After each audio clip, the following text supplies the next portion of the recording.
The S&P and NASDAQ futures both plunged overnight and oil prices were absolutely insane. And as we come to the close today of Monday, March 9th, things are starting to stabilize. Oil prices are starting to come back down, and we are seeing QQQ as well as the S&P 500 starting to recover. In this video, I want to take a look at both QQQ and the S&P 500, give my thoughts on this potential recovery, and most importantly, remain objective in my analysis as to what I think is most likely going to happen in the coming week. Now, I want to preference this by saying that I do not take shorts on the market. I do not get puts on the market. I do not want the market to go down. If the market goes down, my fund will 100% take a hit. I've already given back about 10% from the high in January to right about now. I currently have 63 stocks that are bullish inside of my fund. So I do not want the market to correct. I do not want the market to pull back.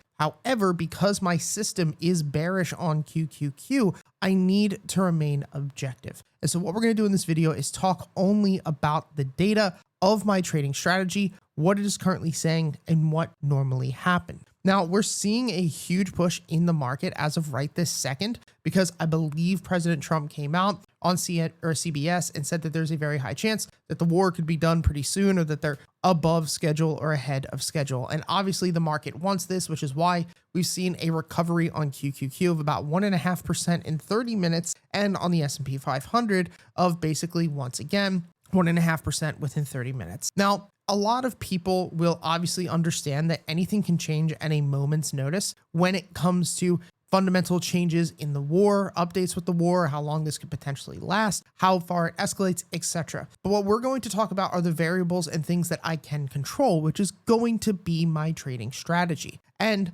what my trading strategy says is that in most cases, we are going to see a continued pullback for the NASDAQ. If you look at the top right side of your screen here, you're going to see that our long-term strategy is currently bearish. When this is bullish, the monthly BX trender at the bottom of your screen is increasing. It means there's buying pressure inside of the market. And obviously that's what we want. The second thing is that the trend on this fair value band or market bias has to also be bullish. When both of these are lined up together, it means that we are in a bull cycle. And this is exactly how we want to trade. This is a beautiful bull market we had from 2023 to 2025, clear bear market from 2022 to 2023, clear bull market from 2020 to 2021. All we want to do is predominantly trade in this bull market and obviously sit out of the bear market. I mean, even going all the way back as far as 2008 and as far as 2000, you can see that this strategy and this indicator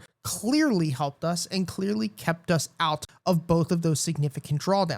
And I want to be crystal clear on this. The bulk of really doing well in the market, in my opinion, is obviously catching these moves to the upside and catching these bull cycles. But the biggest aspect and what makes a huge difference over a 10 to 20 year period is simply sitting out of the dog shit times, right? There is no time to try to time the bottom on triple Qs from February 2008 to about 2009 in April when it truly confirmed. If we even look back here to the dot-com bubble, our strategy would have also kept us out during the entirety of the dot-com bubble when QQQ dropped nearly 80%. So most of profitable trading comes from just sitting out during the worst times possible. And right now, you can see that the monthly BX trender at the bottom of your screen is currently red. That means that buying pressure is being pulled out of the market. What you do notice, however, is that this fair value band or this market bias band right here is still bullish. So the trend is still bullish, but buying pressure is being pulled out of the stock. Now, if you do want access to both of these indicators so that you can learn this strategy, both of those indicators are down in the description completely for free. The link to the BX trender and the market bias are both in our course library, completely free, no bullshit. We're not going to email you 1,000 times. It's just our way of saying thank you and sharing our long-term strategy. Now, in most cases, when this monthly BX is dark red, as you can see at the bottom of your screen, it doesn't necessarily mean that we have to enter into a bear market. But in most cases, price is probably going to reject and normally correct. So most corrections are going to happen in these situations. So I want you to understand that just because the monthly BX is red does not mean that the market has to correct. But I do want you to understand that every correction happens when the monthly BX is red. So here, if we would have exited QQQ last time, it would have saved us nearly a 21% sell-off to the downside. If we would have exited here in 2022,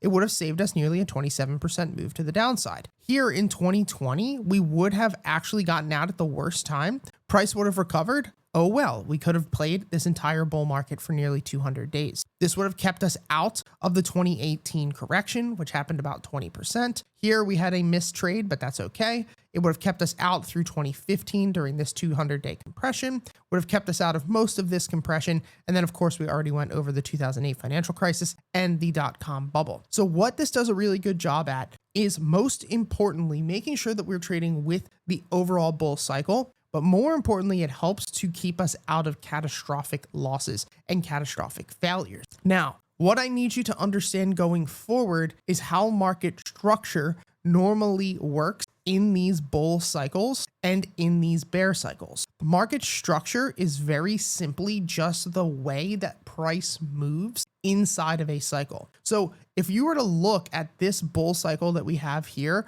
from basically May 2025 to about February of 2026, you will see that price doesn't just go up. If I were to actually zoom in here on the daily, you're going to see that there's plenty of breakouts, followed by pullbacks, followed by breakouts, so on and so forth. When the market is in a bull cycle, what will normally happen is price is going to break out, price will pull back to retrace, make a higher low, price will break out again, pull back to make a higher low, and continue to do this in an uptrending market. This is healthy. However, when the monthly BX is dark red, the opposite normally happens. Price will sell off, price will bounce, price will sell off, and price will bounce, and it will continue to do this. And each one of these bounces, unfortunately, is normally going to be a trap. And in most cases, these traps are going to be set for retail investors. This is the way that in most cases, institutions get out of bad positions or get out of positions, and retail normally tends to be liquidity. Like a good example here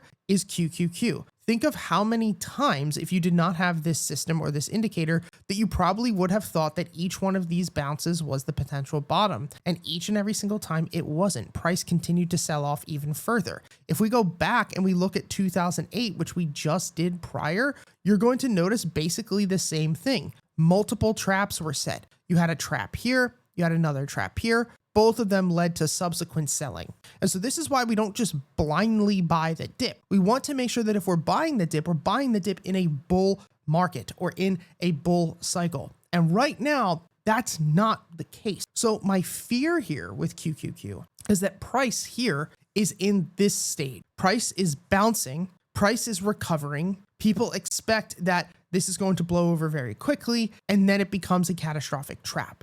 Now, I want to reiterate onto this point, which we talked about earlier, is that I don't care if I miss a potential breakout, right? If my analysis is wrong, which it definitely can be, right? Our long-term strategy only has a 55% win rate with an 8-to-1 RVR. Our short-term strategy has about a 76% win rate. So there's definitely a chance I can be wrong, and I am wrong quite often. But what I'm always thinking about is the worst case scenario. If I miss the breakout to all-time highs, I don't care. I would rather miss the breakout to all-time highs than catch a potential fade of about 10% to 15% on the NASDAQ. And so my unfortunate fear here is that each one of these bounces is ultimately going to be a trap into a further rejection. And my fear is that QQQ is going to probably reject between $610 to $620, catch a bunch of people in this potential breakout, and price will continue to burn. So unfortunately, as of right now, even though I hope this doesn't happen, right, my fund is going to get hit if this happens. But I do think that ultimately each of these bounces is going to lead into a subsequent sell-off. And I'm okay with not timing the bottom. I'm okay with waiting for the true bottom to happen like it did back in April and May,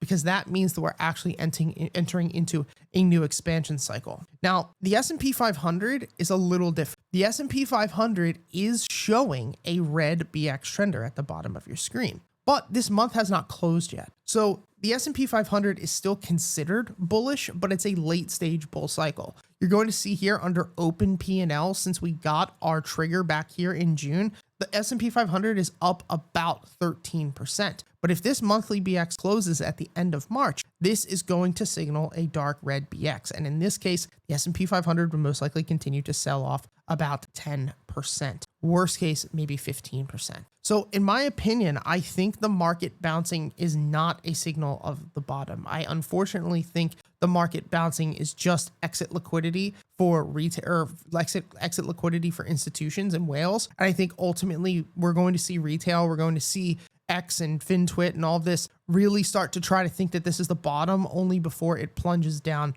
once again. And as I said before, like I truly from the bottom of my heart hope that I am wrong. One, because I'm not going to benefit from the market going down. Two, it's going to hurt my fund short term, but that's totally okay. But we need to remain objective. Like, I would love for it to be nothing but sunshine and rainbows all of the time, but that is just simply not the case. You know, at the end of the day, losses are going to occur, and there is just truly no way around it. Anybody who says that they can mitigate or get around losses is a complete bullshit artist, because there really is no way to do it, no matter how good you are or no matter how good your trading strategy is. I mean, if you look at the long-term strategy up here, in SPY, we would have made a 944% return in the past 20 years. With our short term, we would have made a 320% return, right? Both of these are extremely profitable. Both of them have drawdowns. That is very important to understand, that no matter how good you are, no matter how amazing your system is, one, if you don't stick to it, it's not going to matter.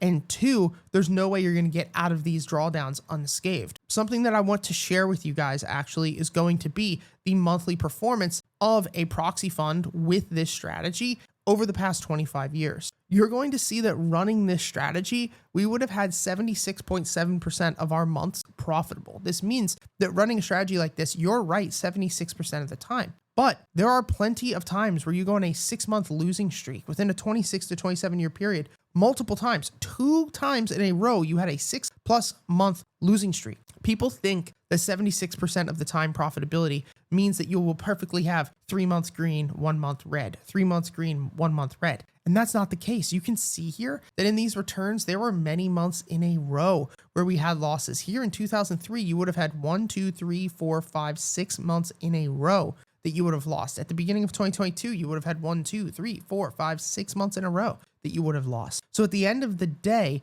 what is the most important is to remain objective. It's to stick to a trading strategy. It is to execute without any emotion, no matter whether you're up or you are down with that strategy. And for me, it is to report my expectations and what my strategy is saying unemotionally, objectively, no matter where the market is currently heading. So at this point, I am unfortunately still bearish on QQQ and bearish on the S&P 500, and I hope I'm wrong.